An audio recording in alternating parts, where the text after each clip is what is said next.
मुगल बादशाह अकबर और उनके नवरत्न बीरबल के किस्से काफी मशहूर हैं। आइए सुनते हैं उनका एक नया किस्सा। जादुई छड़ी। एक व्यापारी को गहने पहनने का बहुत शौक था। उसके गले में हमेशा हीरे का हार होता था। एक दिन स्नान के लिए जाते समय उसने जल्दी में स्नान गृह के बाहर अपना हार लटका दिया। जब वो स्नान करने के बाद बाहर आया तो उसने देखा कि उसका हार गायब हो गया था। वो हर जगह ढूंढने लगा और अंत में उसने अपने सभी नौकरों को बुलाया और उनसे सवाल किया, क्या तुम में से किसी ने मेरा हार लिया है? अगर लिया है तो उसे वापस दे दो। लेकिन सभी नौकरों ने मना कर दिया। अंत में उसने अदालत में जाकर शिकायत दर्ज कराई। बादशाह अकबर ने बीरबल को मामला संभालने के लिए कहा। बीरबल ने तब व्यापारी से कहा, कल अपने सभी नौकरों के साथ आप दरबार में आइए। मैं सब दूध का दूध और पानी का पानी कर दूंगा। अगले दिन व्यापारी दुखी हालत में अपने नौकरों के साथ दरबार पहुंचा। व्यापारी को आता देख बीरबल ने पहरेदार से कहा, जल्दी से मुझे छड़ियों का एक गट्ठल ला कर दो। जब पहरेदार ने बीरबल को छड़ियों का एक गट्ठल ला कर दिया, फिर बीरबल ने व्यापारी और उसके नौकरों से कहा, मैंने सभी लाठियों पर एक जादुई मंत्र पढ़ दिया है। आप में से प्रत्येक एक एक छड़ी ले लें और घर वापस चला जाए। कल सुबह अपनी छड़ी के साथ अदालत में आए। जो कोई भी चोर होगा उसकी छड़ी लंबाई में 4 उंगलियां और कम हो चुकी होगी। उस रात बाकी सभी तो गहरी नींद में सो रहे थे, लेकिन जिस नौकर ने चोरी की थी उसे डर के मारे नींद नहीं आ रही थी।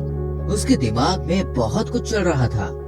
लंबे समय तक उसने कुछ सोचा और आखिरकार उसके दिमाग में एक विचार आया। वो तुरंत उठा। उसने उठकर अपनी छड़ी को चाकू से 4 उंगली की लंबाई से काट दिया, यह सोचकर कि कहीं उसकी छड़ी लंबी ना हो जाए और उसकी चोरी पकड़ी ना जाए। फिर वो शांति से सो गया। अगले दिन वो बहुत आत्मविश्वास से अदालत में आया। बीरबल ने हर छड़ी को ध्यान से देखा। जब उन्होंने उस नौकर की छड़ी को देखा तो उन्होंने तुरंत कहा, महाराज, यही है असली चोर। बीरबल की बातें सुनकर वो नौकर बहुत डर गया। उसने तुरंत अपना सर शर्म से झुका लिया। बीरबल ने मुस्कुराते हुए कहा, तुम बहुत मूर्ख हो।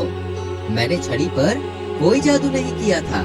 मुझे पता था जो भी चोर है वो उसकी लंबाई को जरूर कम करेगा, इसलिए मैंने जानबूझकर सबसे यही कहा।